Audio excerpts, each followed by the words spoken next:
I pledge allegiance to the flag of the United States of America and to the republic for which it stands, one nation, under God, indivisible, with liberty and justice for all.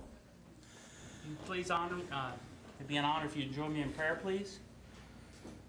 Supreme Architect of the universe, we invoke thy blessing at this time. May this meeting thus begun in peace and closed in harmony. Amen. Amen.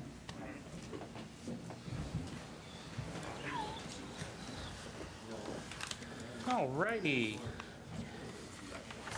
I'd like to welcome everyone to our public business meeting, originally scheduled for 5, now going for 5:27. We're doing good. Gentlemen, are there any additions or deletions to our agenda? No, sir. Okay. Gentlemen, I'd like to entertain a motion to approve our June 7th, 2012 public business meeting. So moved. Is there a second? It's been moved by Commissioner Brody, seconded by Commissioner Valentine. All in favor signify by saying aye. Aye. Motion carries. I'm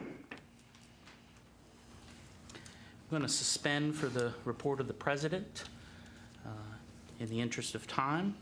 Moving right along into the Department of Economic Development.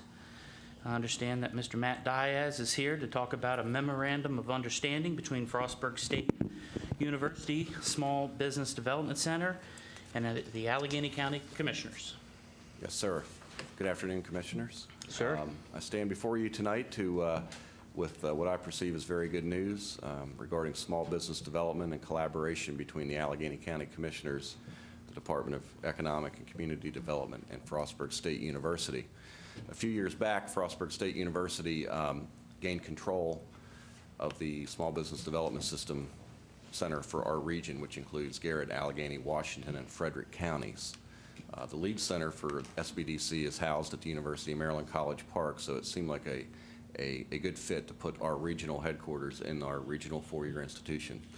And since that time, the program, the SBDC, has been revamped, new staff, a new mission, and they have been very proactive in getting this service out into the communities to supplement what the traditional Economic Development Office does. So what this MOU is going to do is going to allow Frostburg State and the Small Business Development Center to put a counselor in our office here at Kelly Road to provide that service to the community. They're currently housed at the Allegheny Business Center at Frostburg State University. However, in discussions with the university and the SBDC, we concluded that in order to get that service out into the community, it would probably be a good fit to work in a more collaborative way with our office, and that's what we're here to do tonight. As a model that we're kind of following, Frederick County has done this for quite a few years. They've had a small business development counselor in their economic development office, and it seems to have worked great. So we're going to do this on a one-year basis, see how it goes. Probably go through some growing pains and some things that we'll need to tweak and change as we move forward, but just very happy to be able to say that on top of everything else in the service we provide to the community in business and economic development, that we can add this to as one of our core missions as well. And if you'll indulge me for a few more minutes, just briefly, I'd like to point out that with us here tonight is Sandy Mahalko. Sandy, raise your hand. Sandy is the Regional Director of the SBDC. Next to Sandy is Mr. Mark Malick. Mark is the SBDC Business Counselor who will be in our office. Mark, he probably gets tired of me saying this because I always blow his horn, but Mark's been around many, many years. I'm not going to say how old he is, but anybody who's been in economic development or worked with a financial institution locally knows Mark and knows what Mark brings to the table, so we're just excited to have him. Last and certainly not least is Steve Simpson, who is the Provost and Vice President of Academic Affairs at Frostburg State University. Steve is here tonight to represent Dr. John Gibraltar, who could not attend, and I'd just like to ask Steve to come up and just say a few words on behalf of Frostburg State University. Wonderful. Thank you, Matt. Commissioners, it's a great pleasure to be here. I'm delighted to be here on this occasion to represent Frostburg State University and President Gibraltar, who regrets that he couldn't be with us tonight. This is an outstanding example of economic development collaboration between the university and Allegany County, and we look forward to the efforts of the office lodged here in the Allegany County office building to help develop new businesses in Allegany County and to retain the businesses we have. Thank you very much for working on this agreement with us, and we look forward to a successful collaboration. Thank you very much. Thank you, Louise. Wonderful. Wonderful, wonderful. Okay, gentlemen, I'd like to entertain a motion that to authorize the county commissioners to approve a memorandum of understanding with Frostburg State University Small Business Development Center and Allegany County Commissioners for the period of 1 year beginning July 1st, 2012. Is there a motion? So move. Second. It has been moved by Commissioner Valentine, seconded by Commissioner Brody. We'll have a roll call vote. Commissioner Brody. Aye. Commissioner Valentine. Aye. Commissioner McKay. Aye. All right, motion carries. Thank you, Matt. Thank you very much. Appreciate that. Excellent. Okay, under presentations, Commissioner Valentine. Yes, it's a real pleasure right now, since we're talking about small business development in Allegany County. It's a pleasure to introduce some people who have opened a new small business in the extreme eastern end of the county. It'll be a very nice business, and since the state in its infinite wisdom has decided to turn the visitor center on top of Sidling Hill into a multi-million-dollar bathroom stop, this small business has an opportunity to become our new welcoming center in Allegany County, since it will be the first business coming from Washington County. It will be the first business inside the borders of Allegany County. So would you all like to come up and present your business to folks?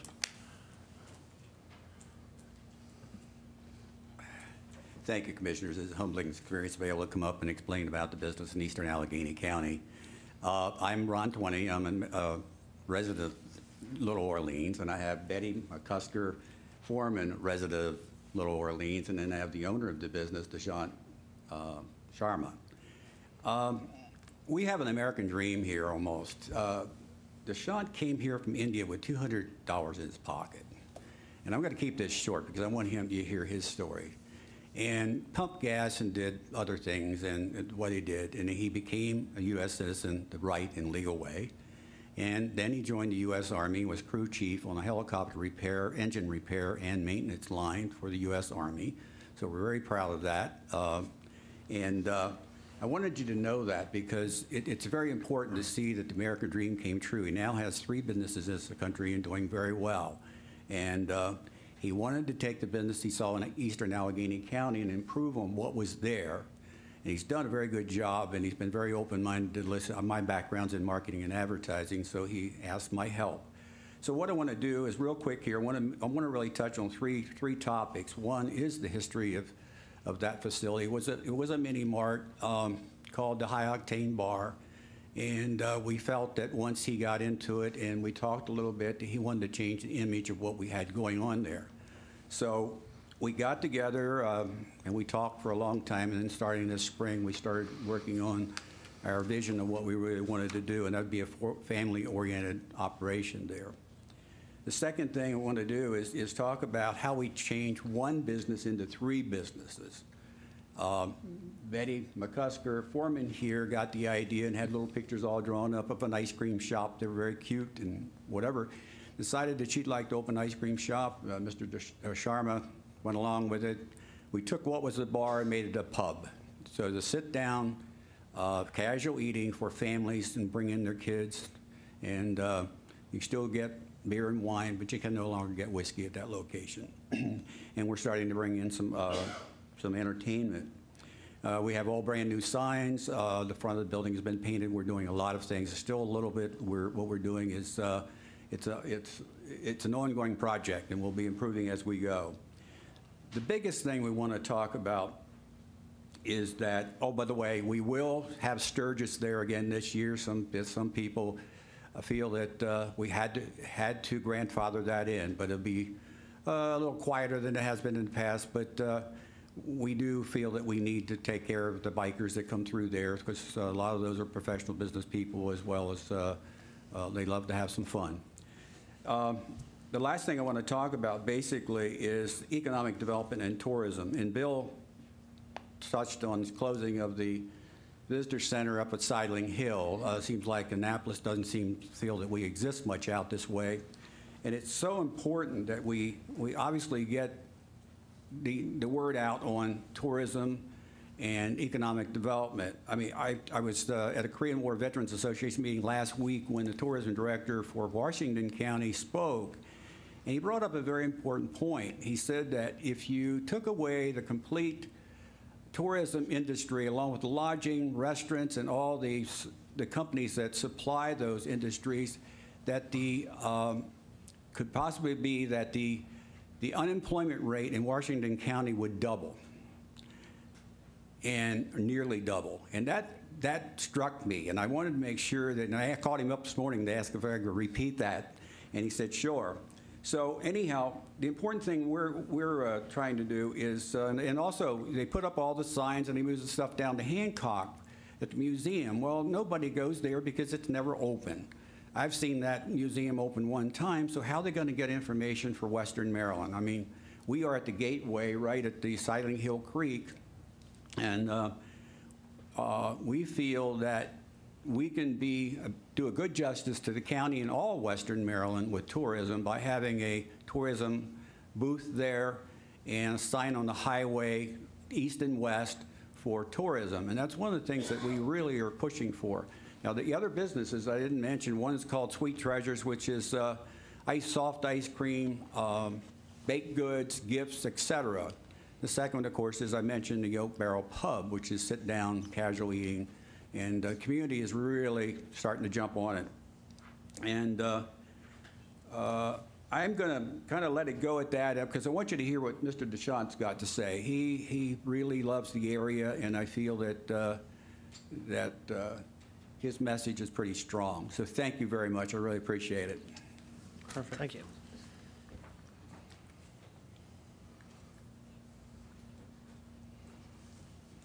Thank you, Ron and commissioners. I thank you for this opportunity.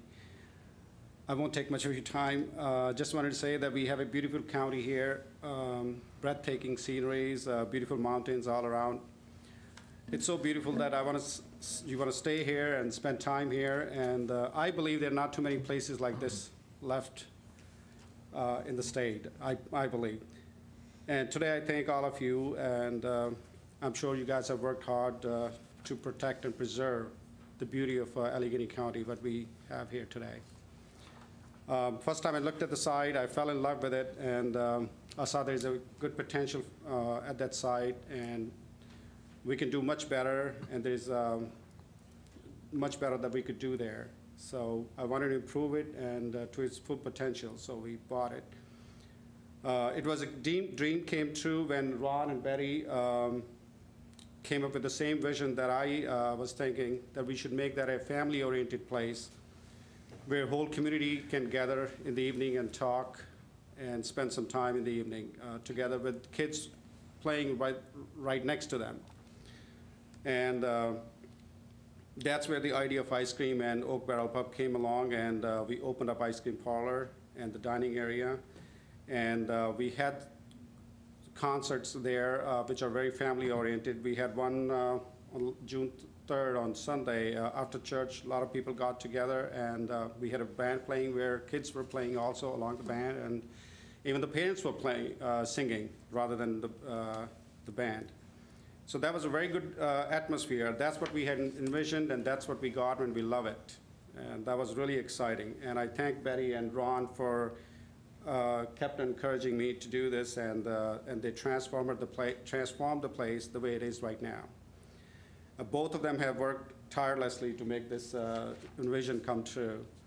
And the last thing I wanted to mention was that over the past 1 year, when I spent there, I came across many incidents when the travelers were looking for some kind of detailed information about the county, asking for directions, and they were not even sure which state were they in. And I'm not joking when I say that very frequently travelers will come across and say, are we in Maryland? Which state are we in? And they get surprised when they know that they're in Maryland. And with the rest area closed during the whole winter, and I believe that we need some detailed brochures and information that we can have there, since we are 24-hour open, so that could be a good area, good place where they can come in and get all the information, and they know when they're driving through the county, what options they have to visit.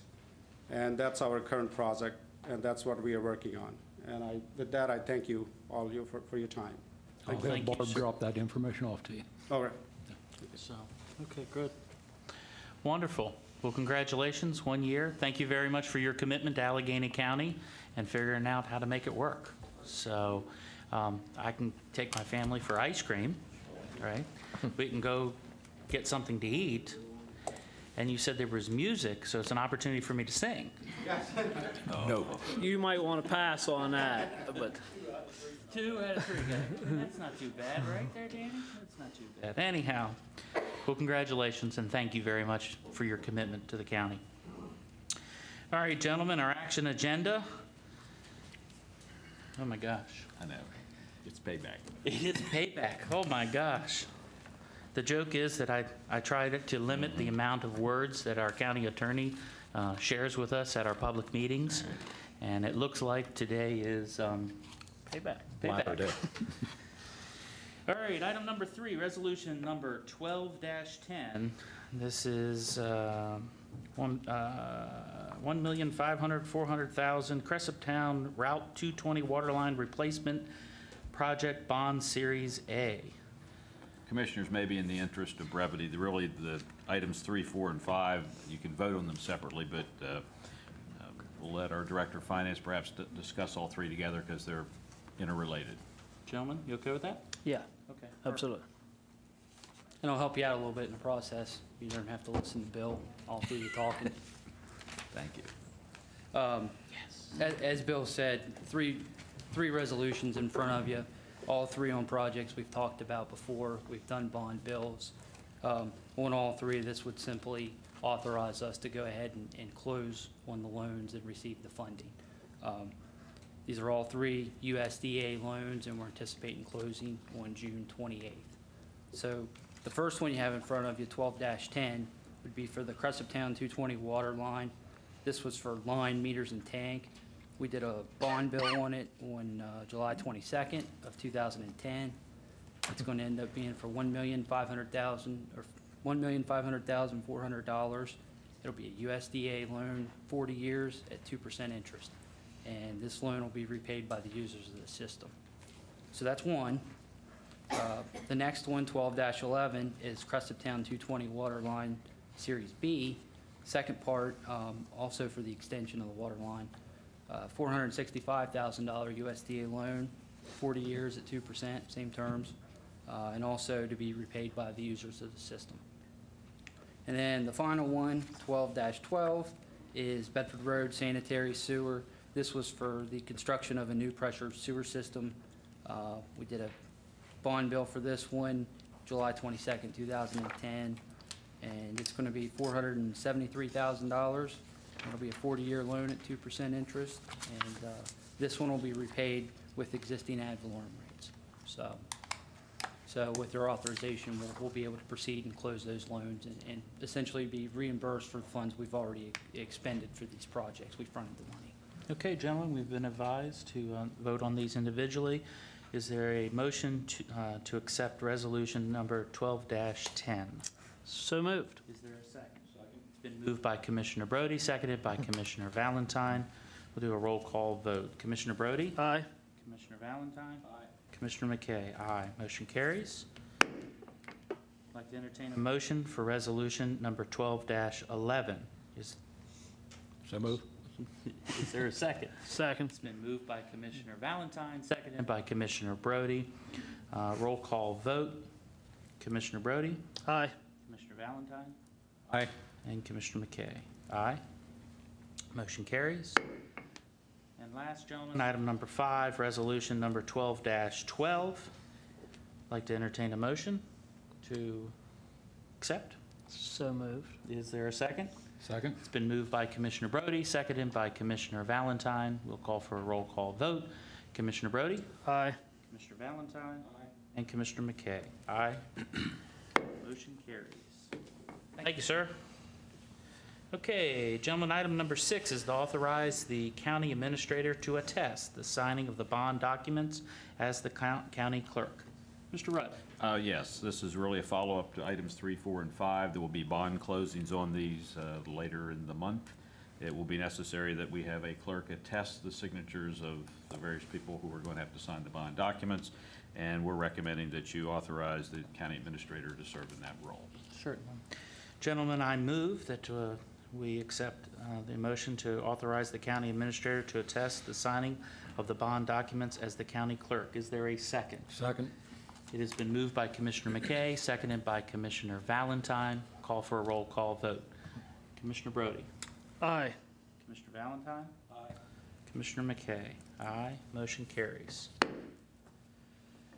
Georges Creek, item number 7, Georges Creek Ambulance Service Incorporated. This is to authorize the county commissioners to certify that the Georges Creek Ambulance Service is fully accredited ambulance company that serves the Georges Creek area of Allegany County for rescue squad services. Anything to add, sir?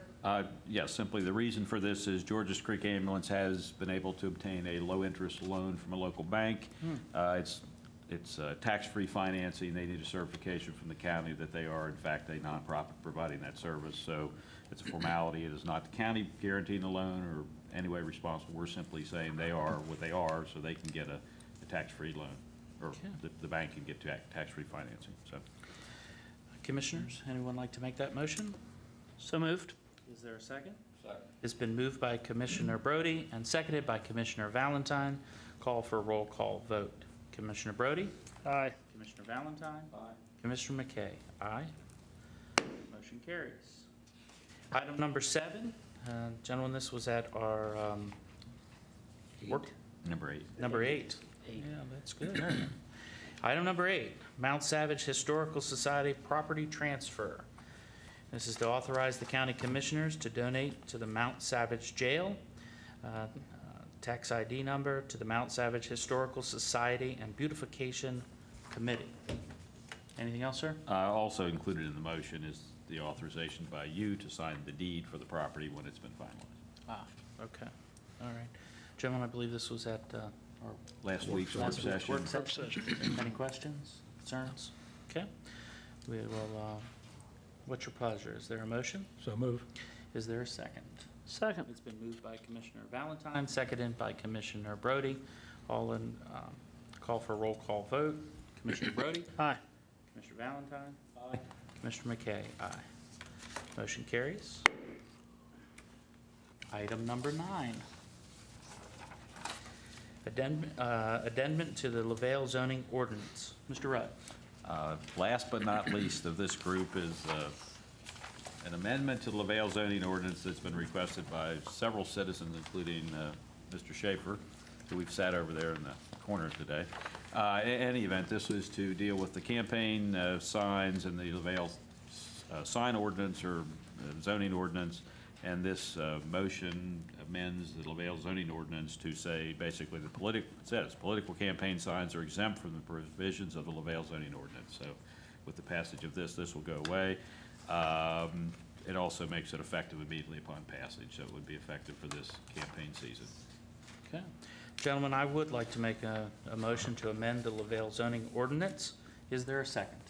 Second. It's been moved by Commissioner McKay, seconded by Commissioner Brody.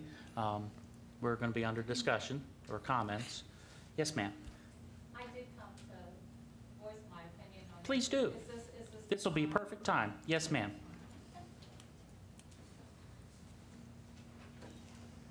It was going so fast, I didn't know if I had an opportunity. No. We're going to have an opportunity. Yes, ma'am. Okay. We just had to have a motion on the floor for us to be able to do that. Wonderful. So yes, ma'am, please. Okay. First of all, my name is Nancy Worth, and I am a resident of LaVale. I've been a resident of Allegany County my entire life, and I have lived in LaVale and still live in LaVale for 33 years. I am a voter, and I've been a voter since 18, and I haven't missed an election yet. Just thought I'd share that information with you. Great. I'm here to speak on the sign ordinance. When the last group of commissioners dissolved the LaVale Zoning Board, they promised to protect and enforce the ordinances that were in place when they ended the existence of LaVale Zoning Board. Today, you are revisiting the political sign ordinance because political candidates were told their signs were illegal in LaVale. Now, I got that information from an article in the paper, and I would like to repeat that. Today, you are revisiting the political sign ordinance because political candidates were told their signs were illegal in LaVale. Safety is the reason the LaVale Zoning Board adopted the size limit on political signs. Safety was the issue. It wasn't adopted because LaVale wanted to treat political candidates unfairly. It was and is a safety issue. In 1998, there was a particular political sign posted on National Highway that blocked motorist view of oncoming traffic on National Highway. It was impossible to reason with the owner of the sign and have it legally removed, and no law was in place to protect motorists. I approached LaVale Zoning Board when they were redoing the rewrite of their ordinances about the safety of political signs along the highway. They told me they could not forbid the signs, and they used the line because that would be impeding freedom of speech. But they could restrict the size of the sign. That is the reason the sign ordinance came into being, to be adopted. I have a hard time understanding how limiting the size of a political sign has anything to do with freedom of speech. Freedom of speech still exists in this situation. You still have signs. I am an advocate for the size of the sign restriction or any other sign that interferes with my or any other resident's safety. Think about this. If there were no restrictions on size, we could see signs the size of circus tents along the highway. I have a question. Does the person with the biggest political sign win? You are politicians, and you use the signs to get elected. How would you feel if someone pulled out in front of oncoming traffic and got hit by a vehicle because they couldn't see past a political sign? That's the point I'm trying to make. I advocate for this because there is a reason. It wasn't, that ordinance wasn't adopted to be anything but With that safety ordinance, issue. when we had our work session, our public works, there was a question about, when it talked about the size, it didn't talk about inches, it didn't talk about feet, it didn't talk about yards. I mean, you remember when that time happened, was that supposed to be in feet? Was that supposed to be in yards? I think it was inches. You would have Was to it in check inches? Well, it doesn't say anything. What it says is 24 by 36. The So current- 24 by 30, it inches. was in inches. Yeah, but it doesn't say Okay. that. It doesn't say that. I'm just trying to get a clarification, since you Right. were there at the beginning. Well, I had a part in having the ordinance adopted, and it Okay. was a safety issue. Okay. That's what I'm trying to get. How does the sign issue work from a safety concern? I mean, if a sign is placed in the roadway close to the corner and somebody can't see up there, is that still gets removed because of or how does that work? I could tell you. I mean, just from my experience. Well, and I appreciate your experience, okay. but what I would like to get is maybe a legal opinion on that, if I may. If we're going to rewrite something, maybe we can write something in there to avoid what you're talking about. Well, the distinction, first of all, the problem is that the sign ordinance, political sign ordinance, only deals with political signs. Okay. There is no restriction as far as where you can locate other signs. So the problem you have from a constitutional standpoint is you're really treating political speech more strictly than commercial speech. Okay. You can have a larger commercial sign in LaVale than you can have a political sign, which the Supreme Court would never support. And that's part of the problem. That's why we don't want to get into this, because it's an arbitrary and capricious number that the LaVale Zoning Board picked out of the air somewhere. Okay. And so, most of the signs, the standard campaign sign you see during the campaign season that people put in Cumberland and everywhere else is too big for LaVale. It makes no sense. They just picked a number. And so though the safety, I understand what the lady's saying, it was probably true. It probably did have the intent was best of intentions once again, but they didn't really look at it and study it from a safety standpoint. What makes sense? Clearly, you can have regulations of any kind of sign if you're purely looking at a safety, health, whatever reason. So yes, there probably is a point where a sign would be too big from a safety standpoint. And if that becomes a problem, obviously we can legislate that. But the 24 by 36 is just an arbitrary sign. It's, you know, so you got a 30 by 40 sign, you can't have it. And people were actually having to take their signs out that they'd printed that were safe everywhere else and approved everywhere else in Allegheny County. You could not have it in LaVale, and that's the problem. And it's just an arbitrary, once again, capricious regulation of free speech. That's never going to be constitutionally permissible. So I think that what we're proposing is doing what the rest of the county has, which doesn't have a safety or health problem with their signs, at least by, you know, by incident. We don't have accidents caused by these signs.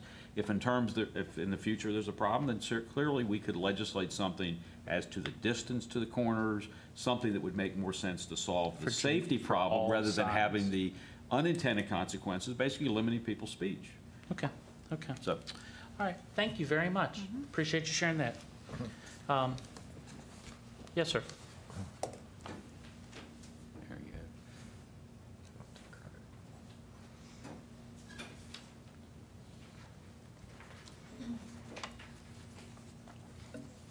Hi, Commissioners. I'm Kevin Schaefer. I live at 829 National Highway in LaVale. As you gentlemen know, I requested approximately a year ago that you three men bring LaVale into the 21st century by making it legal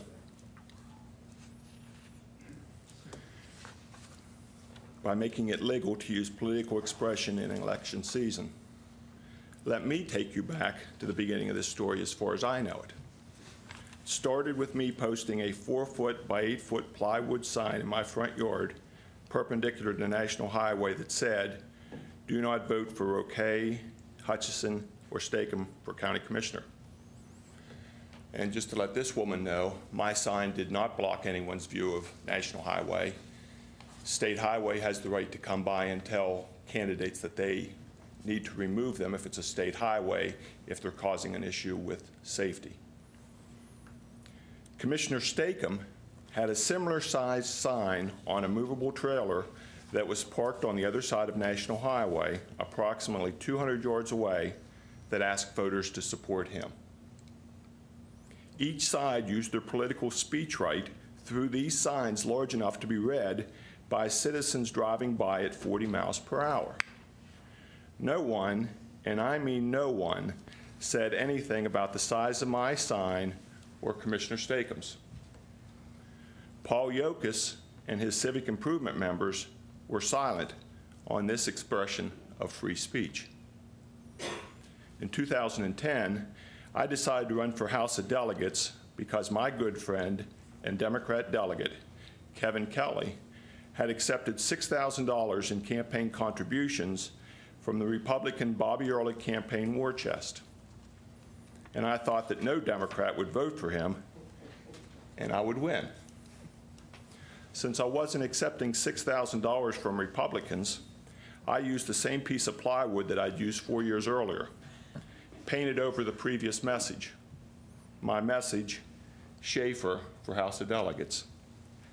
Imagine my surprise when I read on page 1 of the Times News that Paul Yokas and the LaVale Civic Improvement members did not like my message, saying that I had violated a zoning regulation against large campaign signs.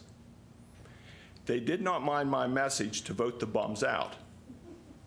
But heaven forbid that I run against their delegate, Kevin Kelly.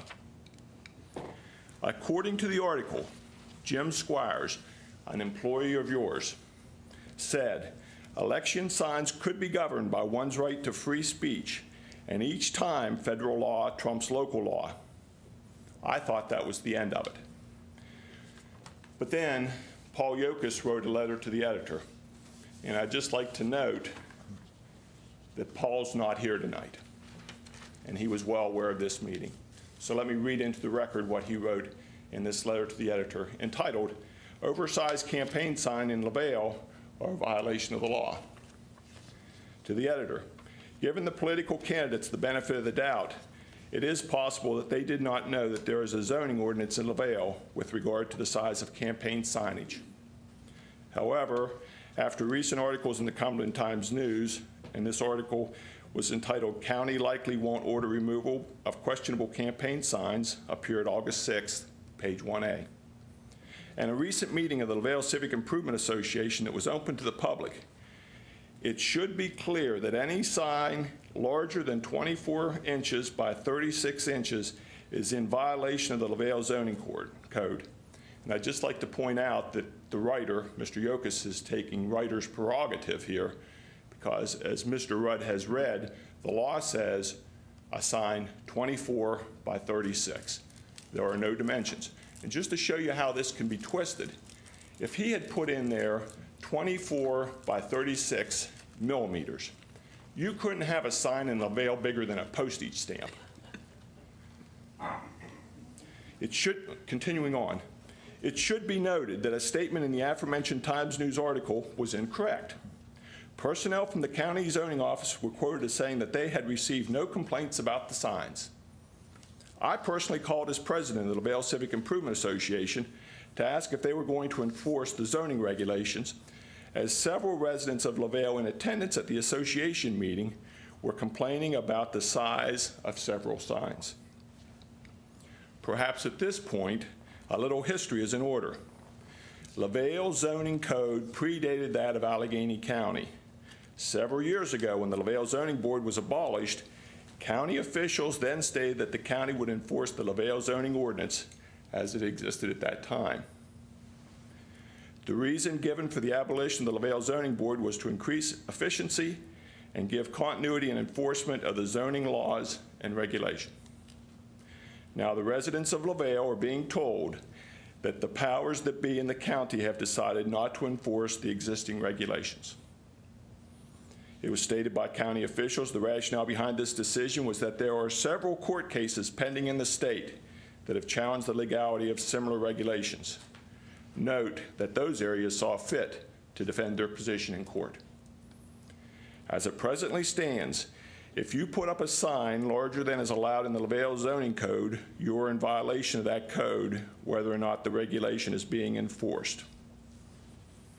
How well does it bode for someone running for a county or state office that would willingly violate the law? That's written by Paul Yokas of LaVale. At the time, he was president, LaVale Civic Improvement Association. Commissioners, I am asking you to approve this regulation so that other citizens who run for office don't have to put up with the dirty tricks that I had to deal with. Thank you very much. Thank you, sir. Gentlemen, there is a motion on the floor. If there's any other comment, discussion, we'll call for the question. Commissioner Brody? Aye. Commissioner Valentine? Aye. Commissioner McKay? Aye. Motion carries. Thank you very much. Moving right along into our consent agenda, what do we have on what is recommended today? Mr. Everly. Commissioners, we have 4 items this week. First two deal with food and medical services at the Allegany County Detention Center. And we have an item that deals with a travel waiver request and a local board appointment. Okay. Gentlemen, entertain a motion to accept our consent agenda. So moved. Is there a second? It's been moved by Commissioner Brody, seconded by Commissioner Valentine. All in favor signify by saying aye. Aye. Aye. Any opposed? Motion carries. All righty. Department of Finance, budget review. As Jason Bennett comes to the floor, I would like to take this time to publicly lose my notes. Anyhow, and thank all the departments that the county funds, our funding partners, for their considerations and their budget requests. I know that their budget requests were not inflated. Their budget requests were the needs that they felt were needed in the county. I also think it's note to thank all our funding partners for being part of this process. It has been a transparent process as we've started the budget. And I think it's noteworthy that the state of Maryland, by cutting funding to the boards of education in millions of dollars, the state of Maryland cutting the locals of their transportation funds, the state of Maryland for putting different departments that are clearly state of Maryland departments on the backs of the county residents. It's noted that our county residents, we rank, I believe, 23rd in the median household income, 23rd. Now, it has been noted that a lot of the other state of Maryland residents in the more wealthy areas are helping out the residents of Allegheny County by subsidizing. And that point was taken well, and I appreciate you making that point. But I think it's noteworthy that there is a common theme of everything that I talked about.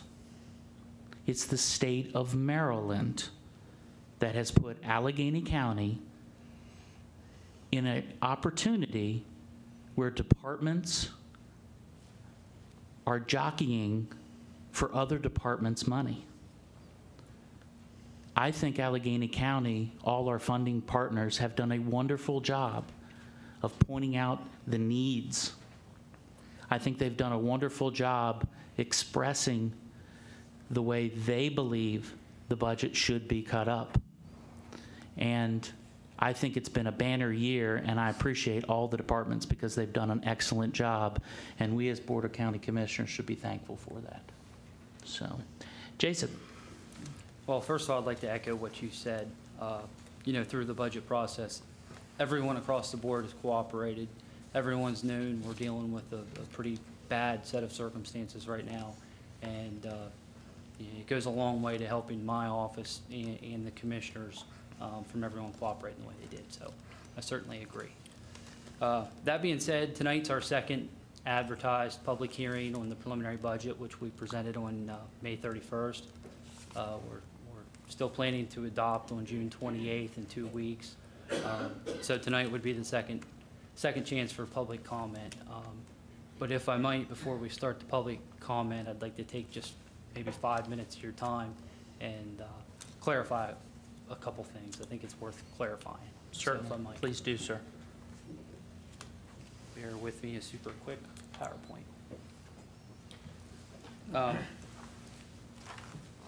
think there's so many moving pieces and maybe a little bit of misinformation out there about the teacher pension shift and exactly what happened, what was given to us, what was shown to us. So I'd like to take just a minute to kind of walk us right across the line of everything that's transpired. As everyone knows by now, the teacher pension shift got moved this year, 50% of teacher pensions. So what I've done with this first slide here is simply summarize everything we received from the Department of Legislative Services. I took their information verbatim and just put it on this spreadsheet. So I'm going to walk you right across it. You can see we have 4 years there, 2013 through 2016. First column, as we've certainly talked about a lot, as a result of the teacher pension shift, Board of Education gets the bill for the pension. We, in turn, get an increase to our maintenance of effort. That's the amount the state says we have to contribute to education. And with the pension shift, they mandated set amounts to us for each of the next 4 years. So you can see, as you walk down the line there, we start 2013, $1,488,000. Excuse me. And then in 2016 at $2,203,000. And ends up, excuse me a second. Teacher pension shift has me all choked up.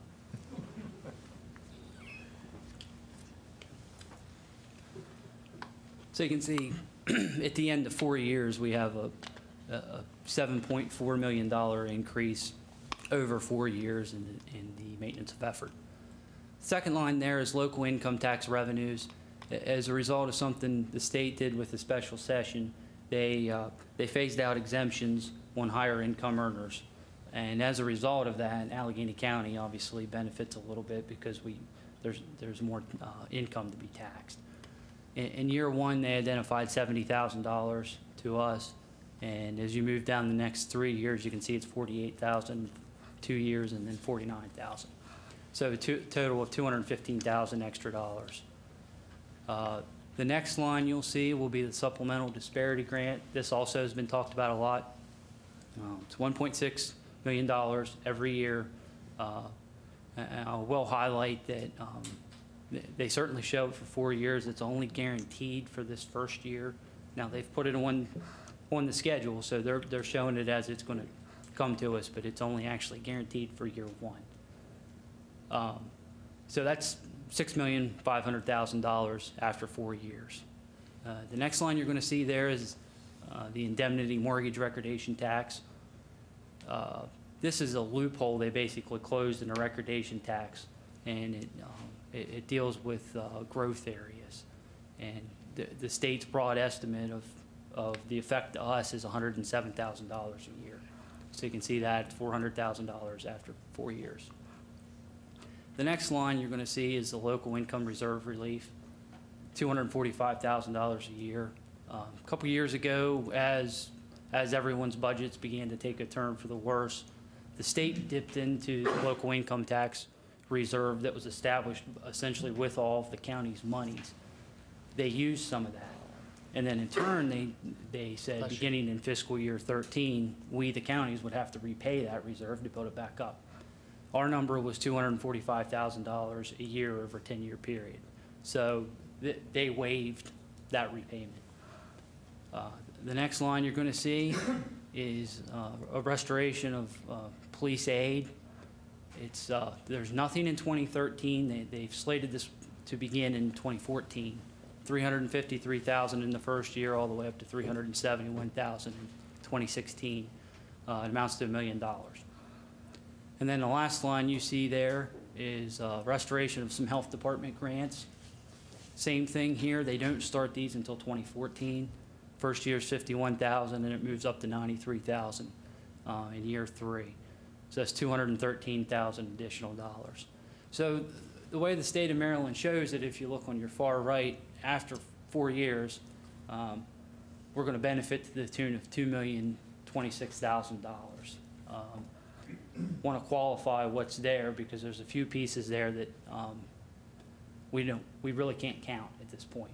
So you're going to see I have less, and then we have a few items there.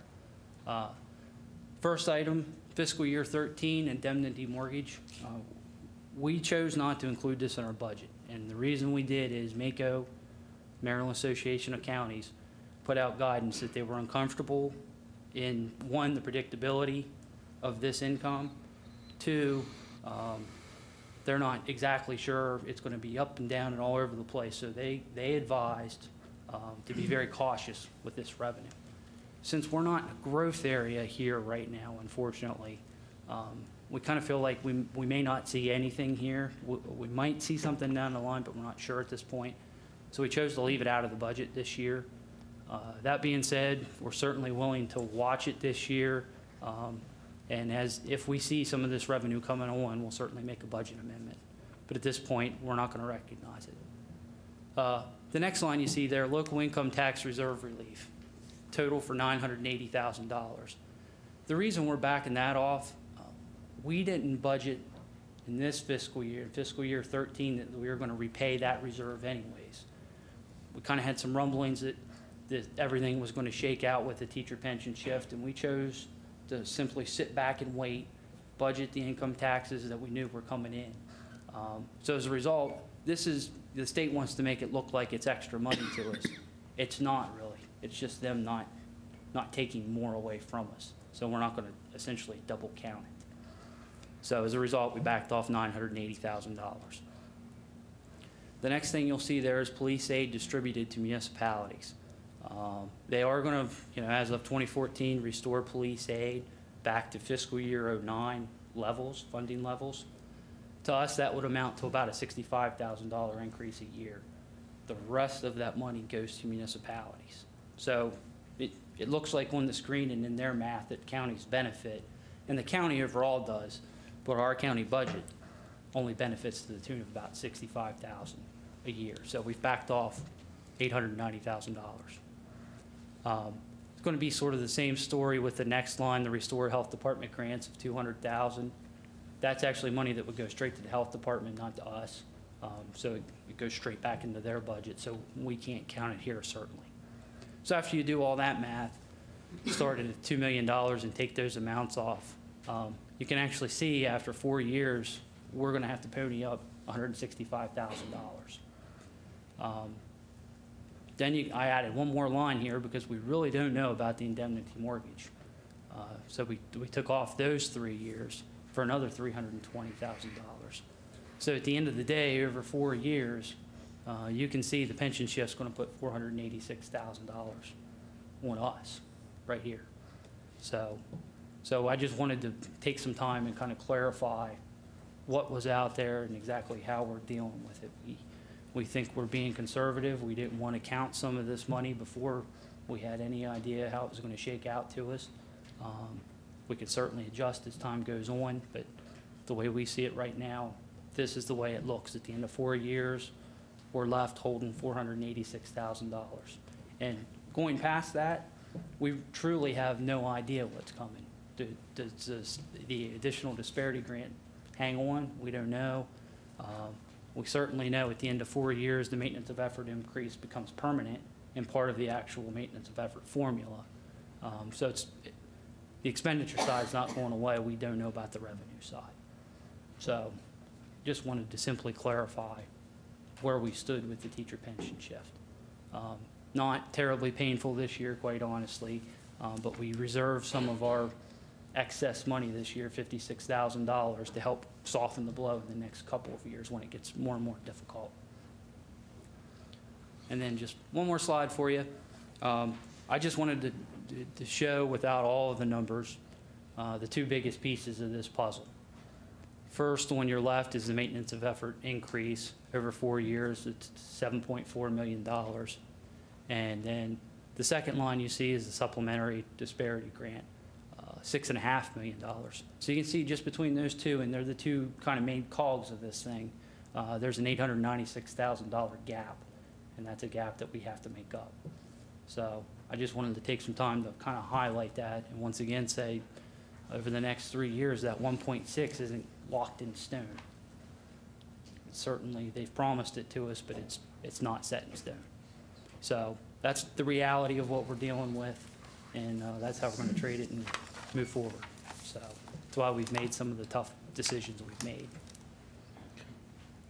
Jason, for both of those slides, for the people that are watching on the web or the people that'll be watching from cable next week, I assume you're available to explain that to them if they have any Certainly. questions. Anytime. They can just call you at the, because I mean, it's important to understand that we're not just concerned about this year. Yeah, I mean, this is maybe a little different for governments as a whole, but we've got a 4-year model now we have to follow.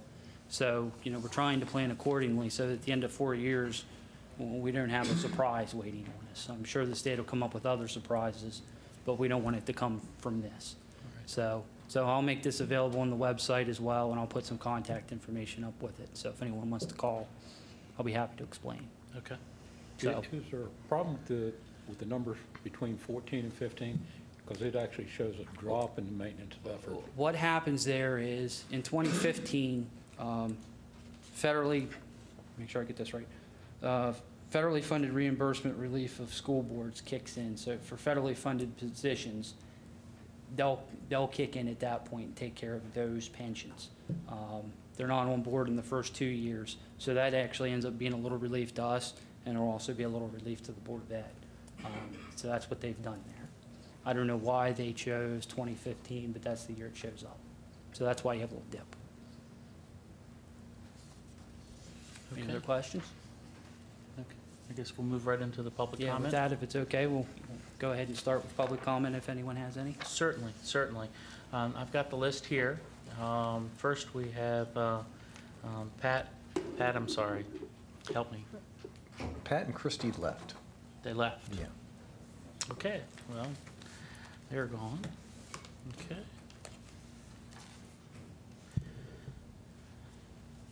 Pat and Christie, Roger's not here? Nope, okay. Sheriff Robertson.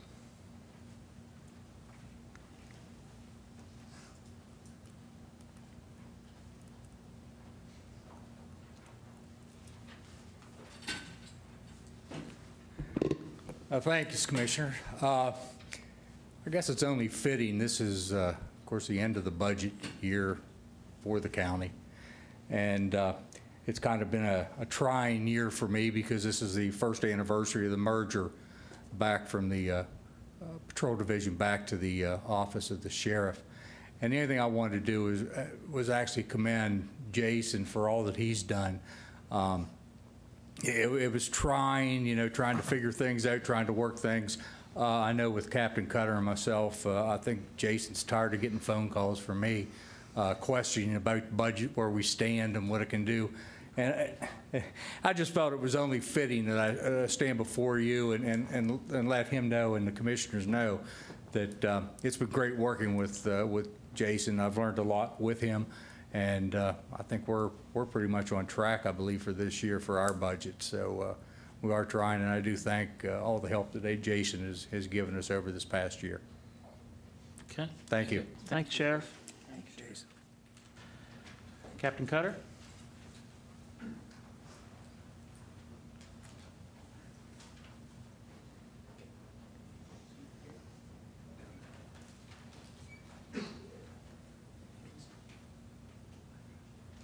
Thank you, Commissioners. Just basically want to echo the same thing the Sheriff has said. I've been in the budget game a little longer. I've been dealing with budgets for 12 to 13 years now. The first go around with Jason, everything's gone very smooth, great help. You made a good choice here. So I just want to say thank you to the Commissioners. Thank you, Jason. Perfect. Thank you very much, sir. Okay. Lewis. Could you help me with the last name? I apologize. Petronella. Okay. Mr. Bennett, would you be good enough to put that screen back on? Sure. That was precisely why I'm here. My name is Louis Petronella. I live at 11008 Arizona Avenue in Lavelle. I'm the consultant to the Allegheny County Educational Services Council. They consist of instructional assistants, clerical assistants, secretaries, and technicians. And I guess the other screen, please. When you pointed this out, the State and Local Revenue and Finance Act of 2012 special session, on page 27 of that, which I have on the back here, refers to the supplemental grant for the teacher's pension. It doesn't call it a disparity grant. There are two line items in the monies to Allegheny County. One is the $700,000 disparity grant, which I think you asked Mr. Bennett 2 weeks ago whether or not this could be used for other purposes and it was indicated that yes, it could be used for other items in the general fund. I think that we were talking about disparity grant, which is correct, but they made it very clear in this line item here, which has a footnote attached to it, that this supplemental grant should go to teacher retirement pension and should not be used, in my opinion, for any other purpose. So I'm kind of disappointed then to see that your maintenance of effort to the Allegheny County Board of Education did not contain the entire supplemental grant. And that's what I really wanted to point out. And I'm here to request that you fully fund the Board of Education's budget request. Is that the budget request or to the maintenance of effort? Because they did ask for a 2% increase, yes, which I think is 580,000. Which one is it? Is it to the 580 or is it to? Sir Evans speak to the Okay. 580. Okay. I'll speak to this specifically right now. Certainly, sir. In line with that, I think you have changed your coverage. I don't think you have any other employees that are covered under this plan at this time. And you have two line items in your budget that have to go to administrative costs, some in the neighborhood of $46,000, and also the contingency reserve that you were talking about because you have no idea what's going to happen in the next year. None of us do. of $57,000. But shouldn't this go to the Board of Education? Shouldn't this be their responsibility now? Since they're going to be dealing with the teacher retirement fund and passing that on to wherever it has to go. So it shouldn't be your responsibility to administer this, or it should be a responsibility to put anything aside for something that may or may not happen. And we lost that fight that we thought was our responsibility to administrate. Go ahead, Jason. Is it okay if I clarify? Absolutely. First of all, we do have guidance from the state of Maryland. It is going to be supplemental disparity grant. I have some language from the Department of Legislative Services. It will be disparity. Is how they're going to give us the money. But in the paper that I gave you, you understand that that's... And they certainly did it because of teacher pensions, you're correct. So you noticed it the is footnote disparity. there was specifically for that. Nothing, I don't have I'm not privileged to the information that you have. Nothing formally earmarks it. It's simply, they gave us extra money with that in mind. To speak to the other two pieces, it's the $46,000. That's actually cost Allegheny County for our employees to participate in the state pension system. They threw an added cost on us, and the Board of Ed actually has the same cost now, paying for administration of that plan. So we pay $133 per employee. So that was new cost to us. That's actually borne to us here at the county. And like I said, the board gets a similar cost on their end. So that was one piece. The second piece, the $56,000 in contingency, we did back when 2 weeks ago, actually I take that back, May 17th, we committed we're going to reserve that to go towards some of this gap in the coming year. So we did set it aside with the intention of using it in next year, the year after, even 2016, to help fund this difference. Thank you very much. Thank you very much, sir. Ms. Debbie Pappas.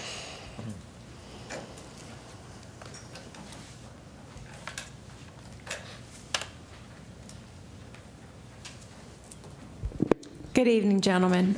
First of all, I would like to say that I do appreciate the efforts that Jason and Mr. Bennett and his staff have gone to come up with a budget that's serviceable for the needs of the county. And secondly, I know that there are many people in this room who fought hard for this shift not to happen to us, but it is here, it is a reality, and I think we should be somewhat grateful that at least the state has presented us with some money for the first few years to get us through the worst part of it. As you said, I am Debbie Pappas. I'm president of the Allegany County Teachers Association. I live in LaVale, Maryland. And I've come to address the education of our children here in Allegany County. I'm urging you to reconsider your proposed budget and to fund the Board of Education requirement, and that would include the $580,000 that they originally sought. By your own figures, the county seems to have the revenue from the disparity grant plus a little bit more than that, and there are other sources from the state of Maryland who've been quoted here tonight. The numbers from the Maryland State Legislative Services that Mr. Bennett off on the right start.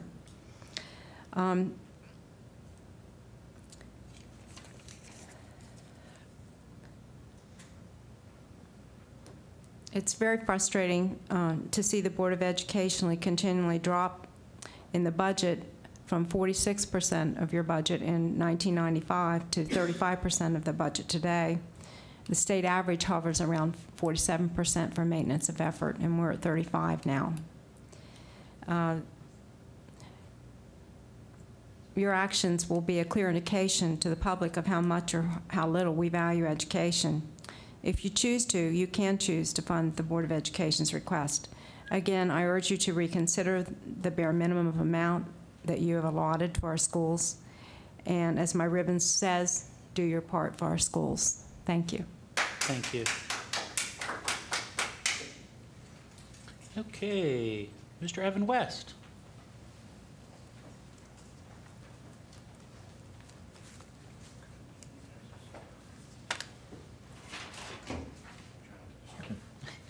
Thank you, sir. Yep.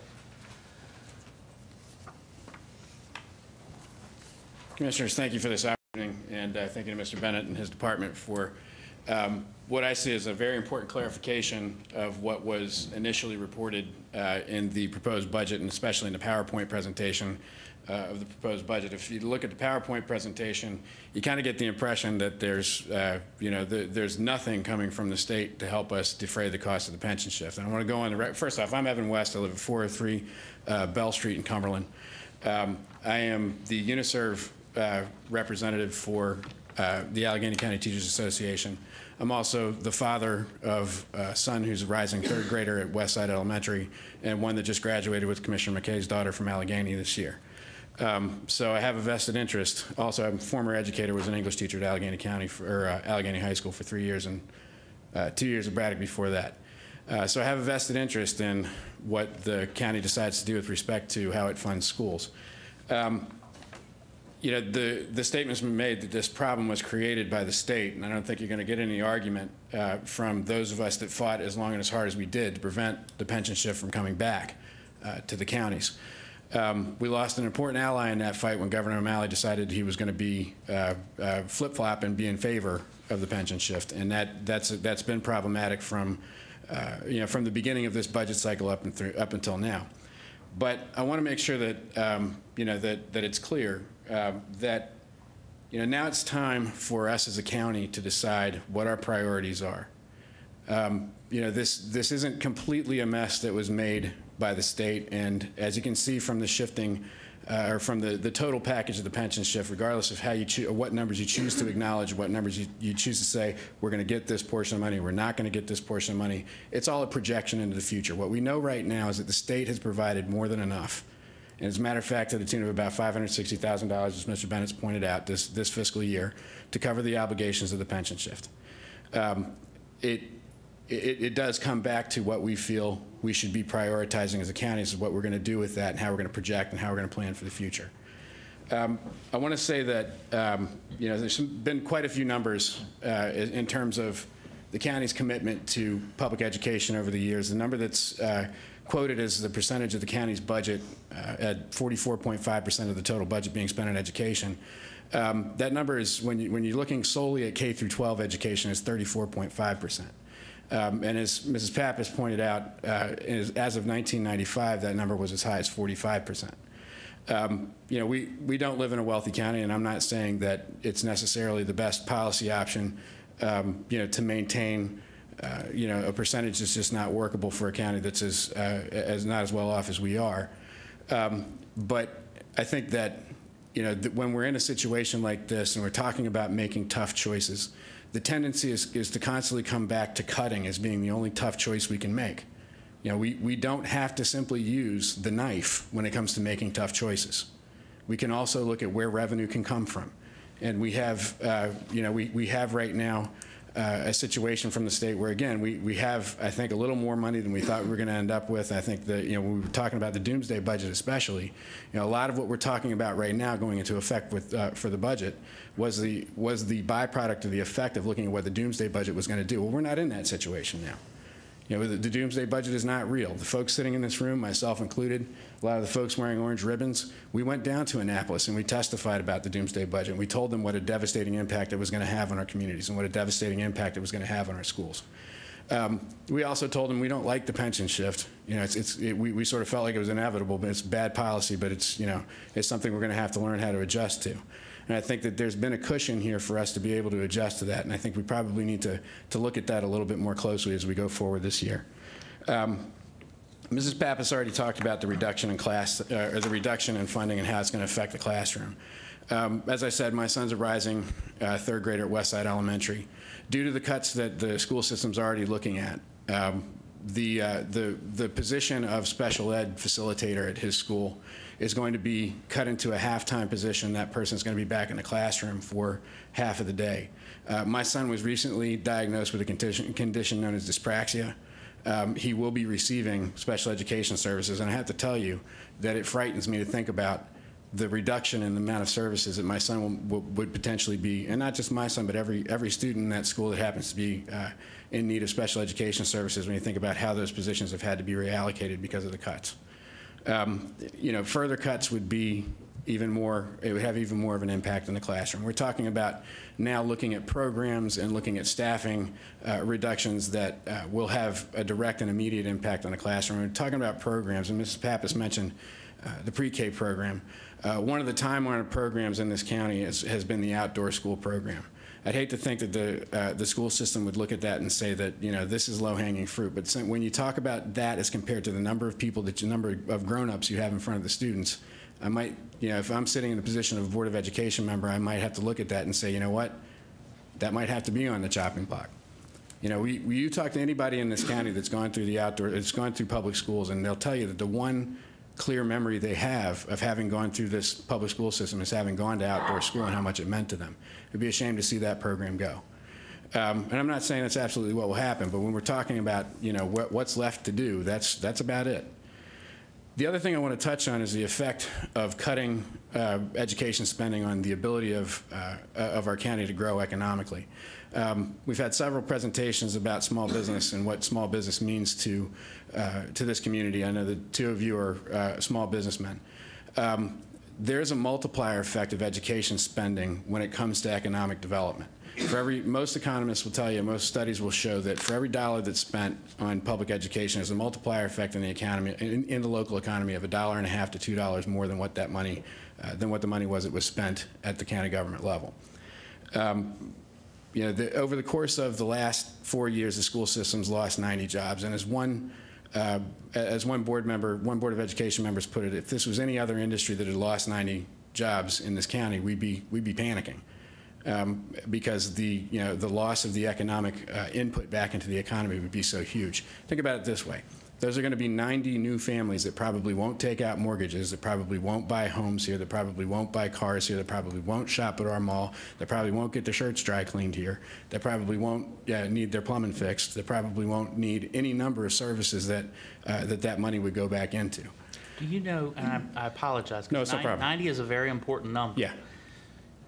Is it 90 positions Or actual jobs? bodies? Well, no, it's what we've done is we've lost through attrition. We've been lucky that way. Okay, I mean, because that is a big difference between the positions. But those positions were not refilled, which means that the money that was spent to employ those people is gone, and it's not coming back. I'll grant it that. Right. And my understanding is that, and I get that the percentage of the budget has gone down over the 15 years. Randy will always use that slide, but just equally, Jason has taken over Jerry's job and will always use the slide that the per pupil dollar spent. And over the last 2 years, I think we've lost 200 students out of a system, and the numbers has gone out. I guess my question is, which slide does the public believe? I'm glad you asked that question for one thing. And how does that number relate to programs? I get it. Well, these programs are important. Outdoor school, important.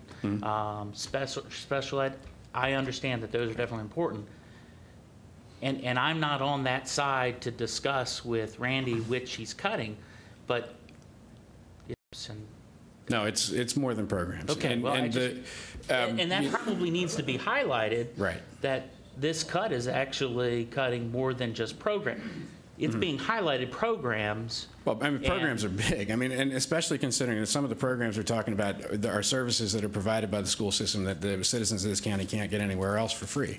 And I understand that. And pre-K is a perfect example of that. But no, it's not just programs. Those 90 positions, some of those folks were my colleagues when I worked at Allegany High School and at Braddock, and I know that those positions just simply were not refilled. Okay. And that increases class size, and that increases the workload, and that increases what any classroom employee is going to deal with on a day-to-day basis. It's a real number. And yes, student enrollment's gone down, but you can talk to any of the folks sitting in this room that teach, and they're going to tell you that the way that the reductions in staffing have happened have affected an increase in class sizes. I mean, my son's a third grader at Westside, like I said. He's got, there were 24 third graders in that class this year. That's a very large number. And I have to say, I taught downstate in Charles County for 14 years. And you know, we dealt with a burgeoning population there where, you know, the system just couldn't keep up with the number of kids that were coming in. And I had class sizes that were much larger than the ones that I had when I came up here to teach. And that was truly, truly a benefit to the students that I taught. You could see a huge, and it's not that I worked any less hard. It's not that my job in Charles County, you know, I had those 35 kids in a classroom and I thought, oh, well, you know, I can just write off a certain number of them. It wasn't like that. You're working your tail off for those 35 kids. You wouldn't write off a single child. No, absolutely not. But when I came here, it was such a profound relief to be able to walk into a classroom of 21 or 22 students and know that I was going to be able to really affect the lives of the students in that room with what I had to teach, because I wouldn't have to be worrying about putting out, you know, 10 other fires that I hadn't been worried about, or that I'd been worried about when I taught downstate. And, you know, we're looking at numbers going up as far as the numbers of students in a classroom are concerned, and getting to that critical point where, you know, most researchers will tell you that, you know, any more than 22 or 23 in an elementary school classroom is unmanageable. Any more than 25 or 26 in a high school or middle school level classes, it gets to the point that, and we're, you know, you'll hear people say, you know, politicians mainly, no offense to you all, but they'll say that this is designed that way. No. Right. Well, and they'll say that, you know, class size doesn't matter. Well, you talk to any practitioner, anybody that's actually in the classroom, anybody who's actually dealt with students, and they'll laugh at you if you say that. It absolutely matters. You know, it's just a matter of workload. You know, as an AP teacher, when I had 32 AP students and I would assign an essay, I'd go home with, or actually more like 92 AP students, I'd go home with 92 essays to grade. If I taught AP Literature here, I'd have between 15 and 17 students in a class, in an AP Literature class. That's a huge workload reduction there. You know, so we're looking at those numbers increasing here, and the workload is going to go up as a result of it. At any rate, I've sort of got a little sidetracked there, but I appreciate the question. I sent you down there. So. Well, you asked about per pupil expenditures, and you know, I think it bears mentioning that of the 24 jurisdictions in the state of Maryland, Allegany County's local per pupil expenditures are the 20th.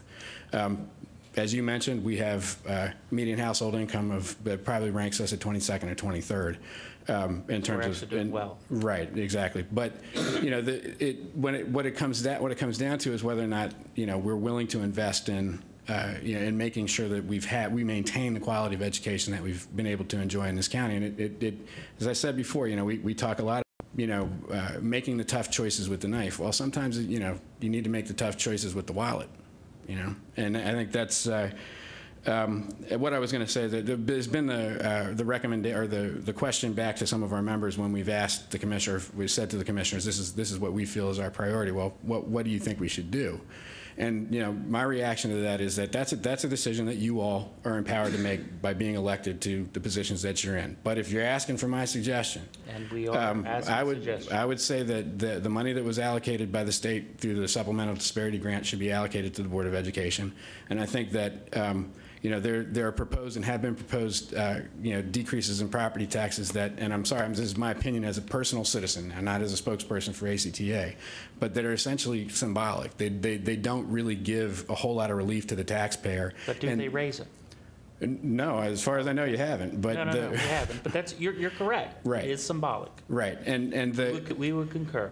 And that, you know, that money, I think, could be reapplied and reinvested in our schools and our students, and probably more wisely spent, and we could probably see a better return on that investment as a result. At any rate, I've already taken up too much time. I just want to say that as has been demonstrated by the folks here, you know, we do our part. You know, the educators in this room show up and teach every day. You know, we've gone down, like I said, to lobby in Annapolis against the doomsday budget. The community does its part and steps up and supports public education. I've seen that in the classroom. I can tell you there's no more supportive community of parents that I've ever dealt with as a teacher in this county than what we have here, and I'm appreciative of that. But our students, our educators in our community have a right to expect local government to do its part as well. Okay. So we'd ask you to do your part. What you may want to do is talk to Kevin Schaefer. He is putting together basically a list of people who would like taxes increase? The taxes to be increased. You put me on that list. And so you two could work together. Here's a young lady would be for that as well.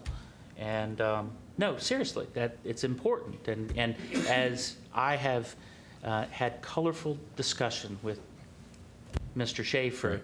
The one thing that and I hope he would agree, that even though we may disagree from a philosophy standpoint, having the other side heard and having those ideas be shared is equally as important as what we as commissioners feel. I just And remembered one appreciate thing I wanted to do before I left. I'm glad you gave me the extra time to remember it. In 2010, when you fellows were running for office, you came and sat down with us and were nice enough to give us some of your time as part of doing questionnaires and interviews for ACTA's endorsement process. And I went back and dug up some of the answers to those questions. And, you know, as candidates, you all were committed to public education. And I have to say, it was a very tough decision when it came down to the recommendation process as to who we were going to end up endorsing. But I just want to point out a couple of things. In September 30th, 2010, Commissioner McKay, you filled out a questionnaire for us that, in responding to a question about education funding, you said this. Number 2 would be the need to improve Allegheny County's image. Perception of those within and without needs to change as it pertains to the leadership, education, and employment opportunities. We offer a great workforce and education to our children, period. I could not have said that better myself, and I hope that we can continue to do that. You also said in a questionnaire to us that the question actually was, what would be your main goal as county commissioner, providing services to the community or maintaining low taxes? And, you know, to your credit, you're consistent with that. You said it's a balancing act. We can't keep raising taxes, but education should come first. And I think, again, I couldn't have said that much better myself either. Commissioner Valentine, we asked you pretty much the same question, and you said, I would not advocate for reducing educational funding. Even though Allegheny County has serious financial problems, education of our future workforce is essential for future growth. Again, I couldn't agree more. And then finally, Commissioner Brody, I think you said it most succinctly, and it looks like here it is. In answer to basically the same question, you said this is our future, not the place to save a buck. Oh, and I still agree with that. Absolutely. Could I ask you just a few questions? Yeah, absolutely. Okay. Number one, you do realize one reason why your percentage of the budget has dropped. Long about that date, there was the construction of the detention center out there, which was has become a huge expense to the county, and the state continues to bring extra expenses to the county. Could okay. I add one piece to that? Right. We've also since then picked up our highway department, our roads. Right. Back in 2010, our highway user revenues were cut to the point that the general fund had to absorb $7 million roads operation. So that obviously changes the pie. Absolutely. And that's all due to state cuts. But So that is one reason why your percentage of the total pie has dropped, because that pie's gotten so much bigger. But in fairness, the per pupil expenditures have gone down as well. Okay, so then also, to say that we don't give priority to education. You stated yourself, education here in Allegheny County is over 40% of the budget. The next largest group is public safety, which is 18%, less than half. Right. And so don't say you're not priority one. You are priority one, but there's only so many dollars to go out there. Would you want us to cut public safety, the guys that take care of the safety? Absolutely not. Personally, what I'd like to see happen is every portion of county government services funded adequately. But when you mention public safety, generally speaking, public safety is going to service a certain percentage of our population here, especially when you're talking about the county detention center, and they need every nickel, every dime, every penny of resource that they can access. The public school system services 8,400 students, and employs 1,300 people. So when we're talking, and it affects, so much more of our community, and it's such a broader portion. I don't know what percentage to put on that, or how valuable we should make it. I think that it's probably, in my opinion, budgetarily speaking, it's obviously got the largest portion of the pie. It's 34.5% for K through 12 education, but again, you compare that to the state average, and we're still, and I understand we are not a well-off jurisdiction. I get that completely. And what I'm asking, and maybe I should say this: I went back and looked at what it would cost to fund what the Board of Education requested per pupil, and it would be about $106 per pupil. Okay, for me as a taxpayer, that would amount to about $8 more a month. You know, I'm not saying that that's insignificant. I'm not saying that over the course of a year that doesn't add up. You should have But seen the hearing that we just had with transit. Right. And over just $2 was a very significant. Matter of fact, it was packed in here. Well, matter of fact, we delayed. So I get it, and I'm not going to. I want to. First of all, I want to thank you for not saying, and I understand the question is where would you cut it, and everything is important. Right. And I appreciate you coming and saying your solution would be we should raise the taxes. Well, that's one part of the solution. I mean, the other part of the solution is that there's some money sitting there that we could use for education that was slated for that. So The reason I say I disagree with that is because I'd like Commissioner Valentine to read a letter about the health department and what some of that money, which we disagree or agree or disagree of where it should be spent, but I'd like to share where $100,000 of that money's going for. And I think it'll push back to the thing that it's really a we should raise taxes issue, and that's fine. I'm willing to have that conversation, but I don't want us to get into a point where we're pitting departments against departments. No, and honestly, and I get it. You're not suggesting there were undertones of that in the media over the last couple of weeks, and I want to reiterate that that's not what I'm suggesting. I'm not suggesting that we should be pitting. We should be trying to decide which. Which department, which by the way, let me just say, investing in public safety and the people that work in public safety has the same return to the economy that it would to invest in education. So I don't want you to feel like, investing in people puts money back into the economy, and I think that government has a role to play there. Local government has an obligation in a lot of ways to make sure that this is a community where businesses want to relocate. And I think that's a big part of it. Commissioner Valentine. Okay. Last year, we gave we distributed $250,000 of our disparity grant to all the local municipalities so they could repair their streets. Because, once again, the state cut all the highway user funds. That's the type of stuff the county uses its disparity grant for. We recently were able to take a little over $100,000 of the disparity grant that you feel should have all gone to the Board of Education.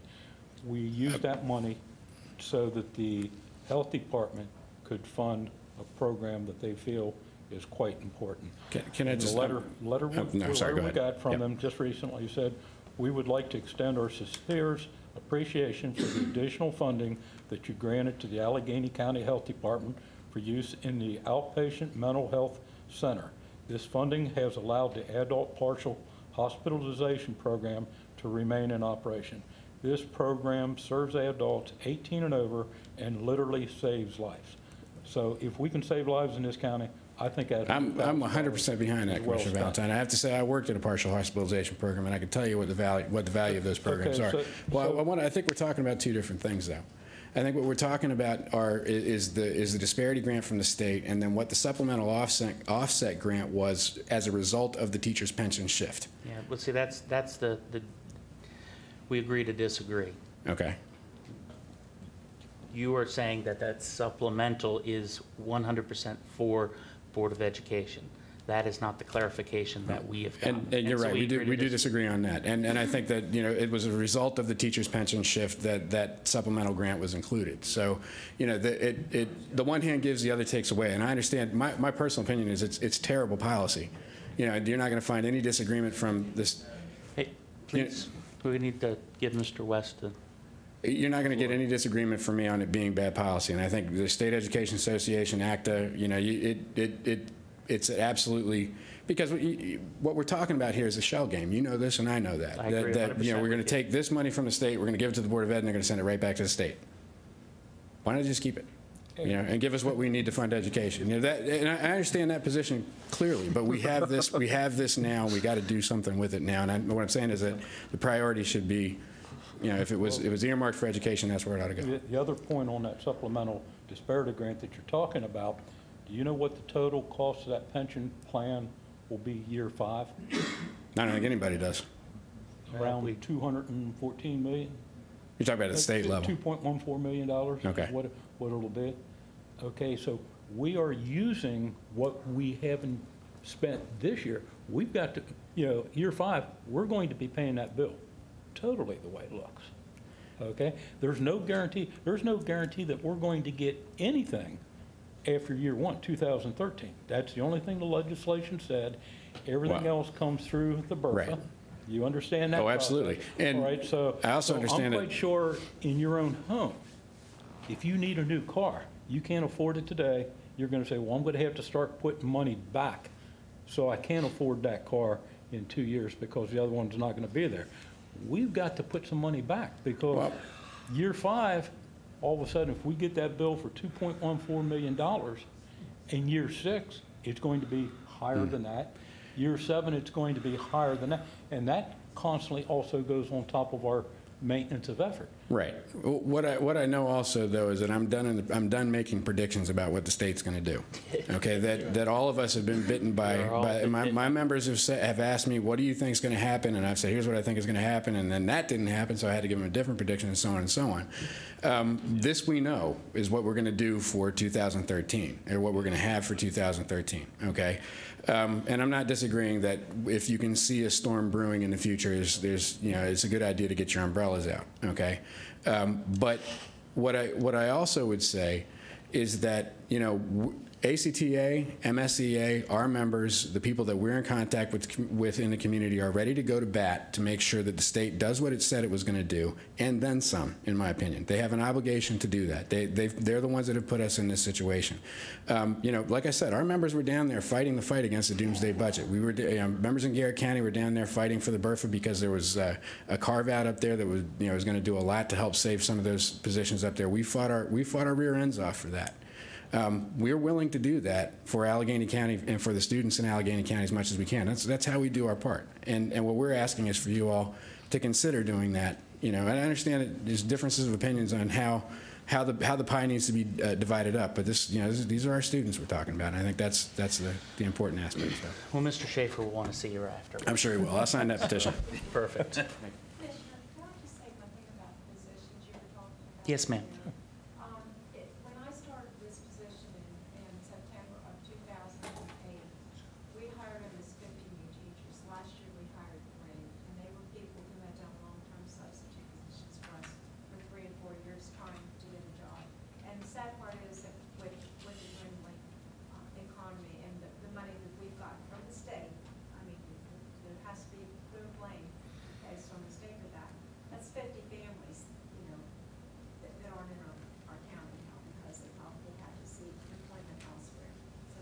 And I think that's a good point to note, and I don't want to get tick for tat, but taking those 90 positions, what percentage has the Board of Education, and I think it's unfair, okay, for us to be asking you questions that really at the Board of Education level you don't have the ability.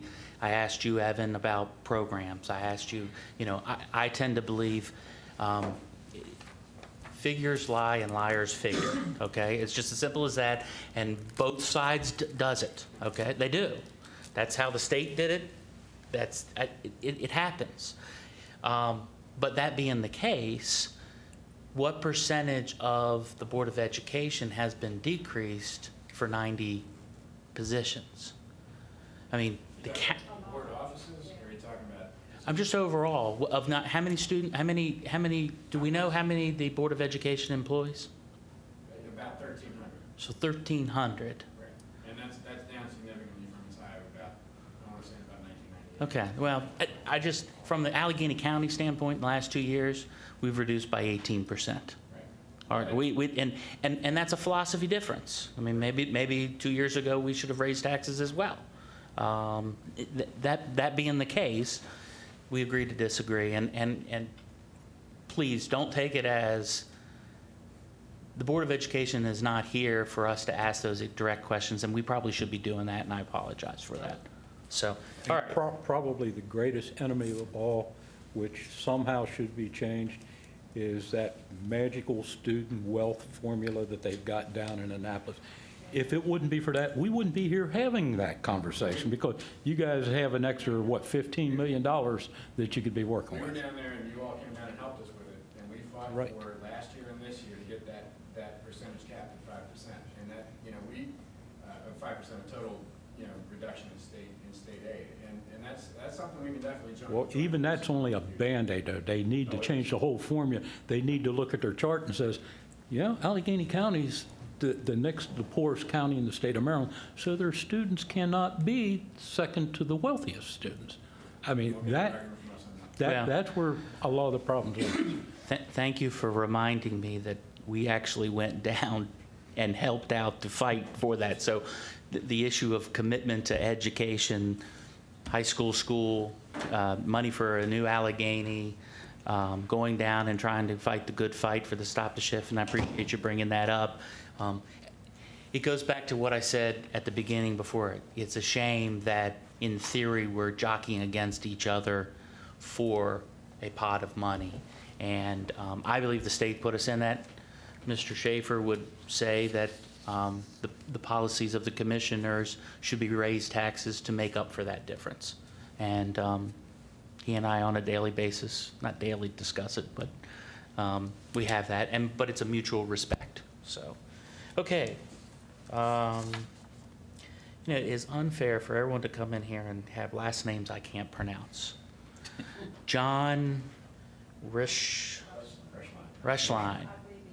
Okay, all right. Charles Eberly. Okay. Oh, that was chocolate. That's the last on the budget, but Mr. Wilmot would like to speak about animal control. Thank you very much, Jason. This might concern Board of Education budget also. Okay. I'm Kenneth E. Wilmot. I live at 513 4th Avenue. I'm a 20-year Air Force military veteran. I served 2 years in Southeast Asia. I was in and out of Vietnam probably before a lot of people here were born.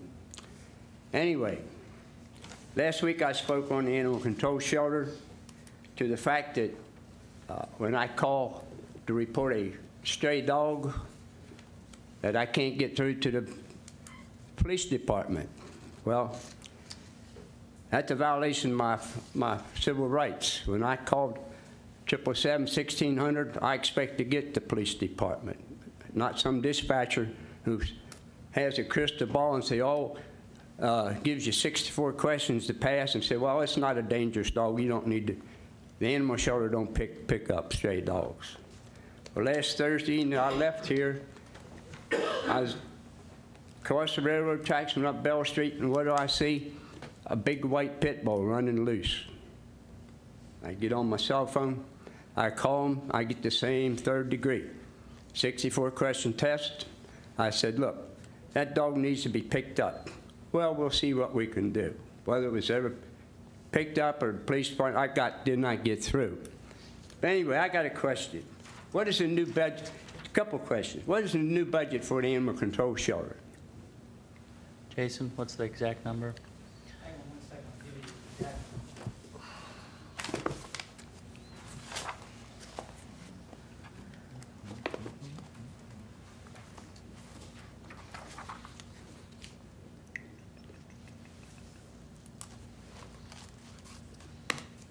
Just about between control and shelter, just slightly over $300,000. It was 407, 240 last year. Oh, we've heard. It was only about 368 last year, and we are reducing. Well, that's what I took off of the piece of paper, that the budget that you gave me was $407,240. Well, this year it's Just under slightly 350. over $300,000. Okay, anyway, I've been sitting here listening to all these people talk about the Board of Education, how they're losing jobs, and they need money for this and need money for that. How do you justify hiring 6 more people out the animal shelter when all these people are cutting? What is the justification for hiring 6 part-time people out the shelter? Prior to Mr. DeVore and Mr. Brubaker taking over in their no-kill policy out there, it only took 4 people. Now we got 10 people working out there. What can we get a justification for these 6 people? The justification is that, Mr. Wilmot, you do not agree with us about the priorities of and animal control. We are reducing the budget. We are doing more with less. And to you, you would like us to increase it. You would like No, us I did to not ask you to increase it. You would like us to say, dog freeze, come get picked up by animal control. As I told you last meeting, this is not a priority of mine. They're more of a priority of mine, showing about the percentage of the budget. Now, we agree that it should be more money towards it. I get that. Every penny. Mr. Wilmot, I said before to you last time, the animal control is not a priority of mine. I welcome you into and you asked me what avenues or what can you do about it or whatever, and I said to you, in 2014, you should run for county commissioner and you can change the policy. What does that have to do with it, people doing their job? It has everything. I filed 13 affidavits for the animal control shelter to come do something about my neighbor's barking dogs. Nothing happened. I had to file 3 civil suits. Mr. Wilmot? A lady called. It is fair for you to share your opinion, but it is not fair. These are facts. No, sir, they're not facts. Yes, they are facts. I can subpoena them, and they'll come in here and talk. A lady called in and said, hey, I've been attacked by a big pit bull. You got to come out and fill out an affidavit. Another person called and said, hey, I got a cat with 4 kittens living in a groundhog hole on my property. How about coming and getting them? No, we don't pick up cats. They're a free-roaming animal, and they can go where they want. Now then, you call in and say, hey, there's a stray dog. We don't even pick up stray dogs. Now then, since they serve no useful purpose to the taxpayer who's paying for all of this, that 300 and whatever he stated there, I think you can just shut that shelter down. They serve no useful purpose to the taxpayer whatsoever. And give that money to the Board of Education. And Mr. Wilmot? We're paying all that money. That might be an idea that we can consider. I would suggest that you get a petition together to get enough people to say the money that we're spending in the animal shelter and the money that we're spending in We need a animal petition control. to have somebody enforce the law. No, sir. You people are supposed to enforce that law. You said, sir. I said the law is not being enforced. I just showed you the name. No, you just said about closing that and putting the money Well, towards that's the main thing. I could care less what you people do. We just squandered all that money on people that babysit cats and dogs when we got children with special needs that could use that money a lot more than cats and dogs. Okay. Cats and dogs are now higher priority than our children, our safety. I requested that the cats be taken out of the Constitution Park. You did nothing. Constitution Park is the city of Cumberland, sir. No, yes. It's your responsibility. The law clearly states it. Okay. Get it and read it. I've read it. Thank you very much, Mr. Wilmot. You don't want to hear the truth. These people here need money. You just squandered all that money for people to babysit cats and dogs. It's a shame that our children don't have the money that they need. Thank you. Mr. Wilmot, if we take your advice and close the shelter, and then we also take your advice and go up to Constitution Park and gather up all the cats, where will we take the cats? It's very simple. The ASPCA that just took over has all the money in the world. From what they put in the newspaper, take and just shut that place down, rent it out to the ASPCA for $10,000 a month, and let them rescue animals on their money, not mine, and not on my property. I pay the taxes on that property out there. You've turned it into a rescue center, an animal protection agency, and a free pet shop. Now, the taxpayers should not be financing a free pet shop. We're driving other pet shops, commercial pet shops, out of business. All right. Thank there you. ain't a pet shop left in Allegany County. They picked up and left. Okay. Thank you very much, Mr. Wilmot. Okay. Just like to remind to wrap everything up. Mr. McKay? Yes, sir. Can I speak upside down? Yeah, but I had crossed you off because you had already spoke about that issue. You want to spoke about something else? Fundamental First Amendment right of free speech, yes. Okay. That'll be fine, sir. I thought the First Amendment of free speech had to do with the sign ordinance. all in this book. I just kind of like to share my thoughts, if you don't All mind. right. Go ahead, sir. Again, my name's Kevin Schaefer. I live at 829 National Highway in LaVale, and I'll be under 5 minutes. Commissioners, I'm very sensitive to people, whether elected officials or just my neighbors, trying to suppress my fundamental right of free speech. So while visiting Williamsburg, Virginia, I try to go to the bookstore that William and Mary Law students use for their textbooks.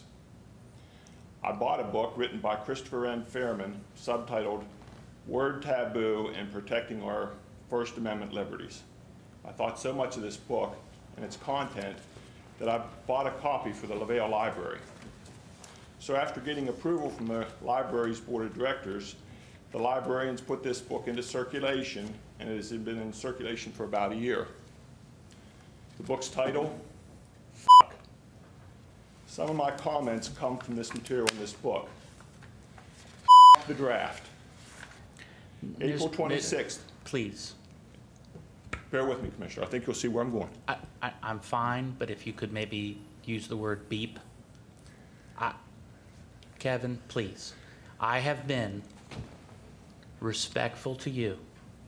I have done my best I can do to allow you to have the speech which you are entitled to. All I ask, sir, is in respect back to me that you don't use that word. Kevin, please. I don't want, this has been good discussion through this whole process, regardless if it started out with the transit and people talking about what priorities are important to them, talking about priorities which are important for the education, priorities that are important to Mr. Wilmot, okay? Priorities that are important to Kevin Schaefer. All I ask you, sir, is to show the respect back to me. Please, just do not use that word. Well, I can't do that, Commissioner, because it's part of what this book tells us. Okay, well, Are you going to say that I can't use that word and suppress my fundamental right to use the word? I'm not going to sit here and listen to it, though. this meeting is closed.